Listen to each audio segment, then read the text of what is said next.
திருமந்திரம் அப்படிங்கிற சீரியஸ் நம்ம பார்த்துக்கிட்டு இருக்கோம். இதில் திருமந்திர பாடல்களுக்கு போகிறதுக்கு முன்னாடி நான் உணர்ந்த ஒழுக்க நெறிகள் என்னென்னலாம் இருக்குது, திருமந்திரக்குள்ளே சாரமாக என்னென்ன ஒழுக்க நெறிகள் திருமூலர் ஐயா சொல்கிறாங்கிறத பற்றி நம்ம பார்த்துட்டு தான் திருமந்திரத்துக்குள்ளே நம்ம போகணும்.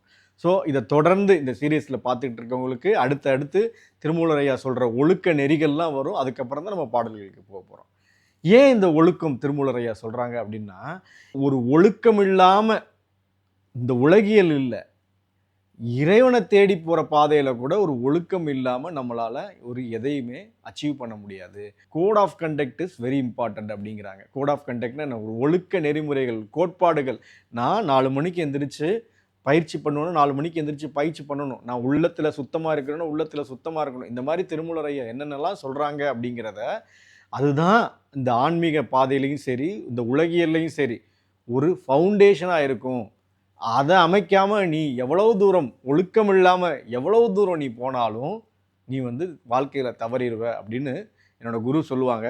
ஸோ அந்த ஒழுக்க நெறிகள் திருமந்திரத்தில் என்னென்னலாம் சொல்லியிருக்காங்க அப்படிங்கிறத நம்ம பார்த்துட்டு திருமந்திரத்துக்குள்ளே நம்ம பாடல்களுக்கு போவோம். வரப்போகிற வீடியோக்களில் ஒவ்வொரு ஒழுக்கமாக திருமூலர் ஐயா என்ன சொல்கிறாங்கிறத நம்ம பார்க்கலாம். ஷுவா.